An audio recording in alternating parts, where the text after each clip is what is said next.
Paper was like gold in medieval times.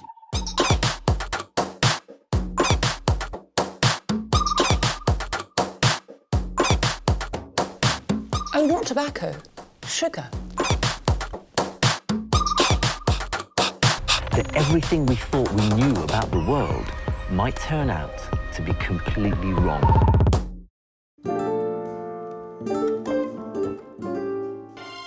The following events were recorded as they happened at the Hospital for Sick Children in Toronto. In this episode of Life's Little Miracles, Jamie's palate surgery and Daniel's club feet repair.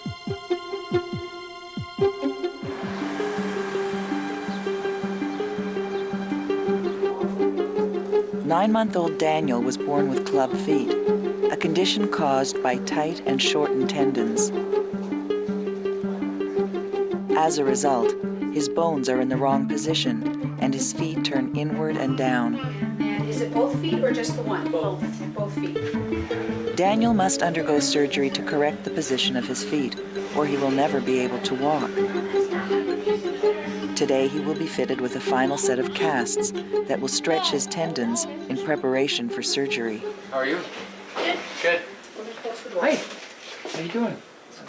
So what we're going to do is put on some casts today and then take them off just before the surgery. All right. Okay? Good. And what I do in the surgery is I take the joints, which are out of position, and I put them back in the correct position.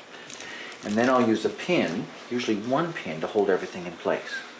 Okay? Be a month after the original surgery. The cast comes off, the pins come out, and then he gets fitted for these little plastic splints, which he'll wear for about 6 months. And then he'll come out of those and go back into regular shoes. Will he have trouble running, like to play baseball or anything like that, or? Probably not. He will tend to in-toe a little bit, and that may cause him to be a little more awkward than, say, other kids of his age. We generally don't find the clubfoot holds him back too much. Okay. You remember these things? You had them ever since you were born.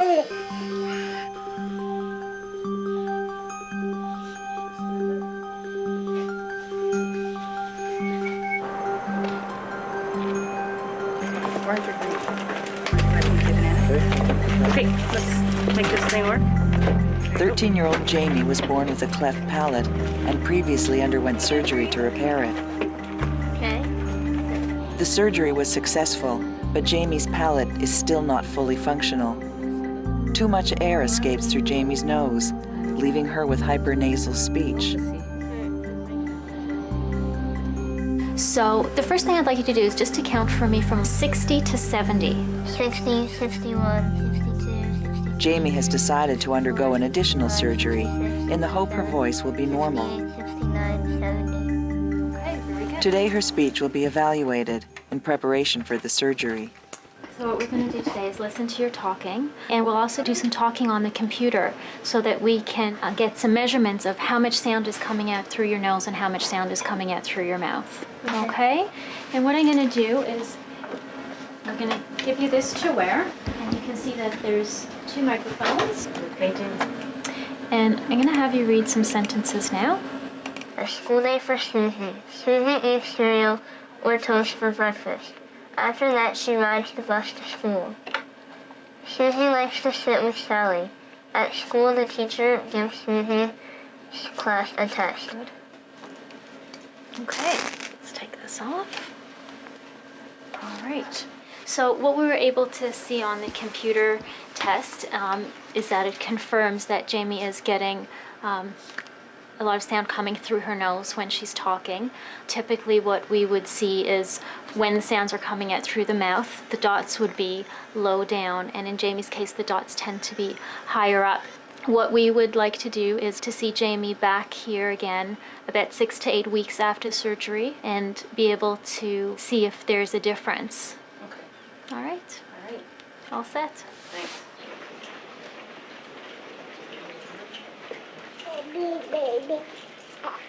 How's it going? Good. Good. Hi, buddy. How are you? So we're going to operate on both feet today. So you're just going to be straightening his legs for now and putting him in casts up to his hips. That's what I understand. There's going to be pins in there. Yeah, holding so it. I'm gonna take the bones which are out of position, I'm gonna put them in the correct position. And I'm gonna lengthen the tendons. Tendons are the way muscles insert into bones, so I'll lengthen the tendons. And then I'll use pins to hold the bones in the correct position. And those pins stay in for about a month. A month. Yeah. And I'll come out and see you in the surgical waiting room and see you then. Come on. See the nurse. Come on, sweetie. Oh, you're so cute. Yes, you are. Oh. Okay, say bye, Mom. Oh, you got the hair. Okay. Bye, Daniel.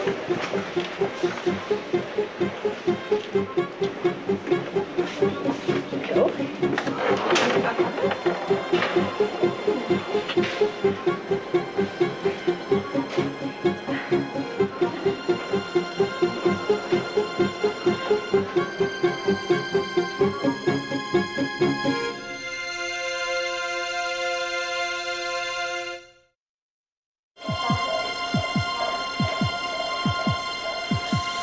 What I do is tend just a little bit proximal to that crease.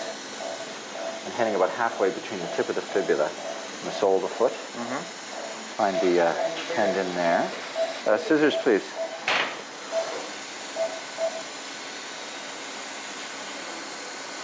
Now what you need to be doing is pulling with this retractor this way, because that brings the foot towards me.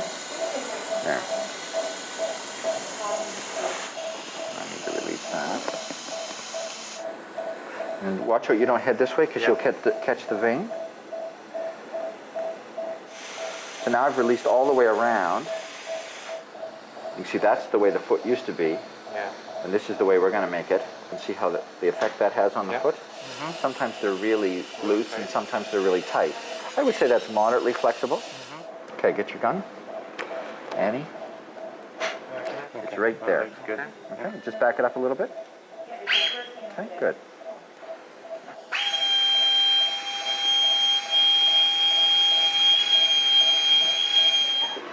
All right. The reason we're doing this operation is because your speech is hypernasal. And the reason it's hypernasal is because she has a history of a cleft palate. And the palate repair went well. There were no problems with that. But her palate's a little short, a little scarred. And you need an effective movement of the palate so that when we speak, air is directed out the mouth and not out the nose. In Jamie's case, that mechanism isn't working perfectly, so some of the air gets directed out the nose. So what we're doing is we're going to raise a rectangular flap of tissue from the back of the pharynx, and we're going to bring it up and attach it to the back of the soft palate like that. That's what we're trying to do, is reduce the amount of air that comes out the nose so she has less hypernasality. All right. Okay, Jimmy, we're ready to go. Okay. Do you want me to walk you to the door? Okay. All right. Okay, Jamie. Okay. Okay. Fine, good luck. Okay, I'll be here when you get out, okay? Okay? So see you soon. There you go, okay, we're pretty good. Okay. Okay. So. Okay, we'll see you later.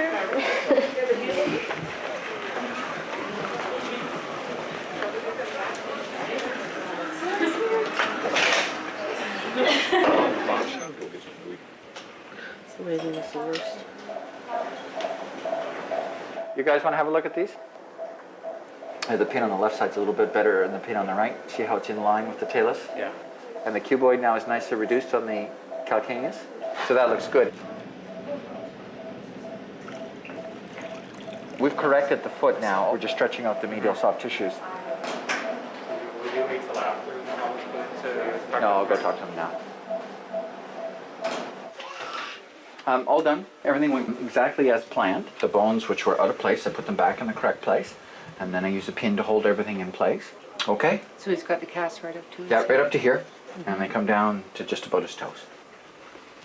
Okay? And you'll see the foot is pointing down and turned out to the side. So when you look at it, you'll see, wow, it's really kind of a funny position. But that's deliberate. Because, of course, it was in before we started, and now I turn it out a long way, and then in the end it'll end up kind of halfway in between.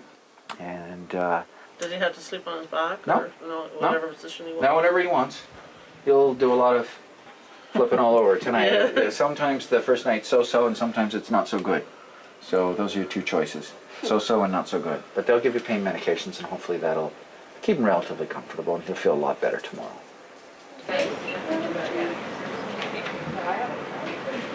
Hello. How are you? Good. Yeah, morning. Yeah, please. The anesthetist said she gave him medication just after the surgery.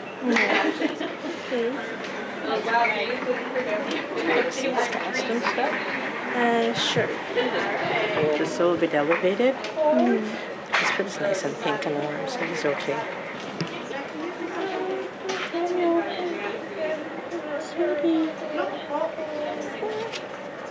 Oh, you just want to sleep.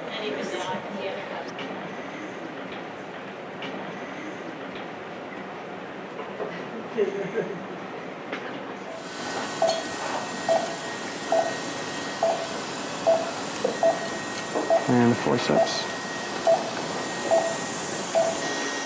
So we'll be taking our rectangular flap of tissue from the back of the throat here and I'm going to mark out the flap with a marking pen. Alrighty. Scalpel. Great.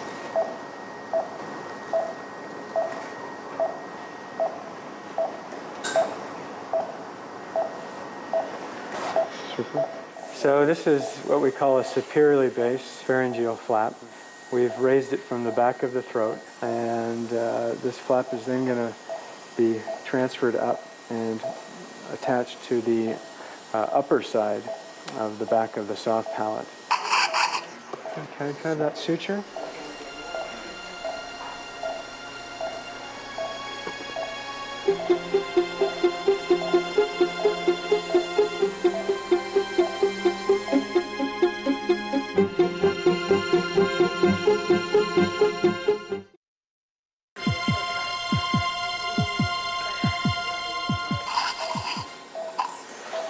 Pillar retractor? I'm going to leave the trumpet in. Just till the next day. It's really just to form an access for suction. Okay. And then with these, if you tie the knot on the inside of the tube, then you don't have to hurt them to get it out. Have some irrigation and suction, and that's it. We're done. Everything went really smoothly. So it looks like it's the way that you want it and everything? Oh, it went together exactly the way I planned. And we'll just wait and see whether that works out the way we wanted it to. Okay. It's going to really be several weeks before we really know how things went. Okay. Oh, she's late. She's late. Okay.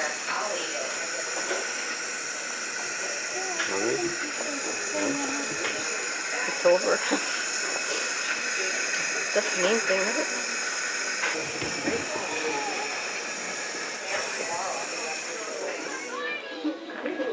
Hello, Emily. How is everybody today? We're excited. We're good, Steven. I guess I'm still here. Faye. Just to sort of go over probably the same things that they went over during all the serial casting. You want to make sure his toes are nice and warm and pink. If you start noticing any discoloration that's seeping up through the cast, and especially if there's a bit of a smell, I want you to call us as soon as possible. And that's it. Okay. Okay? Thanks. Bye. Bye. Hey there. How was your night? Alright. Not too bad? How you guys? Okay, so we're just going to take that trumpet out. It's no big deal. Alright, shouldn't hurt you. And your head back. One stitch to cut. Alright. So just take a big deep breath in. And out. Oh. Great. How much of the swelling's gone down by now? Oh, it's still going on for another day or two. Another day or two? And it takes about a week or so after that to settle down. As soon as she's comfortable and drinking well, she can go home. Okay. Maybe as early as tomorrow she'd be able to go. Wow. So it's going to be a little while before we sort of know where we are as far as the speech is concerned. Okay. Thanks very much. Thanks a lot. Alrighty. Thank you. Okay, sweetheart. So the plan today is to take his cast off. We're going to take the pins out. The pins are about the size of a darning needle, and they just slide right out. Here you go, big guy. And so, Mom and Grandma, you're really going to have to hold him.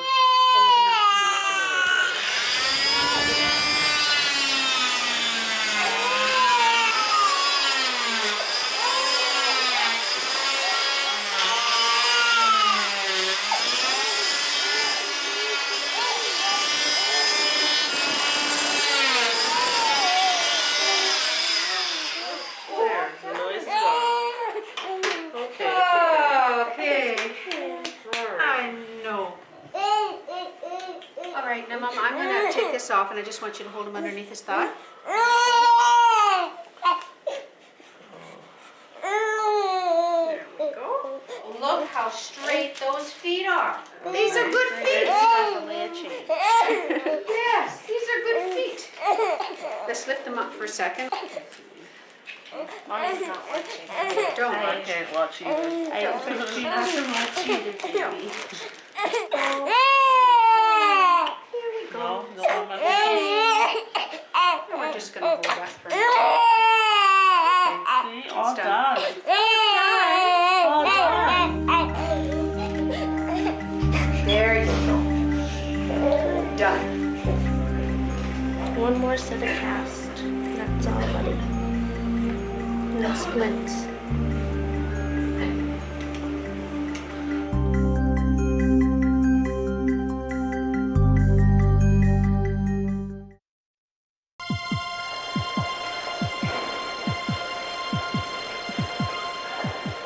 Today's the day you get your life back. That's for me. Here you go. Won't hurt, Daniel. Stay still.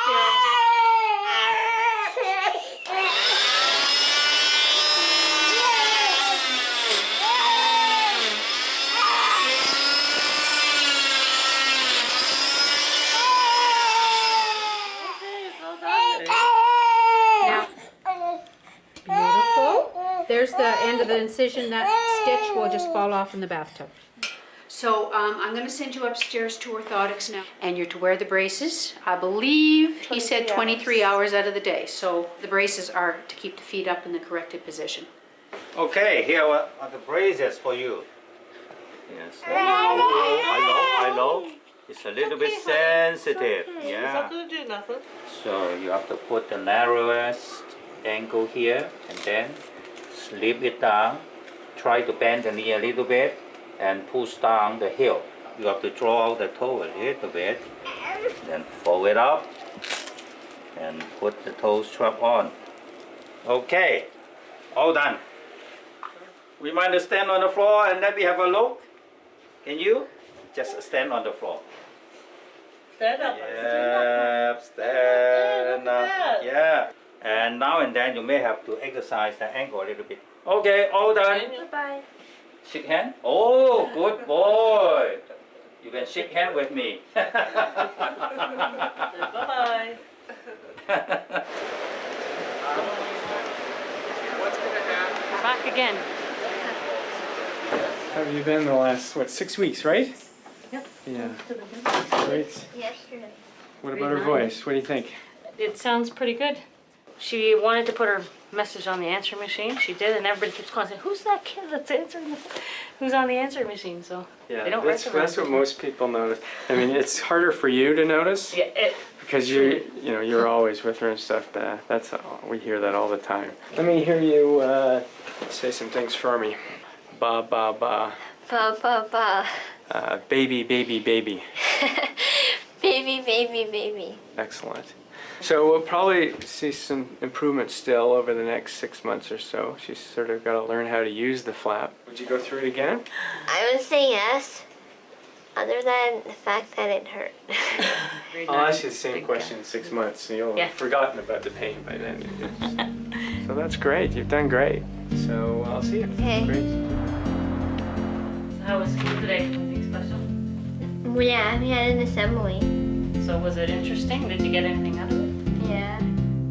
2 months after surgery, Jamie has completely recovered. That was in the morning during French. Her speech is less nasal, and Jamie looks forward to continued improvement as she adapts to her repaired palate. 7 miles.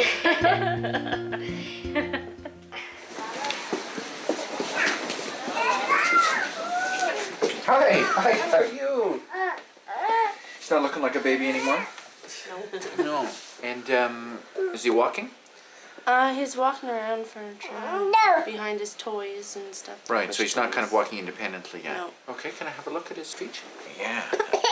Oh. Oh, I'm sorry. Here we go. Well, we get him to come down, and that's pretty good. And then we go up.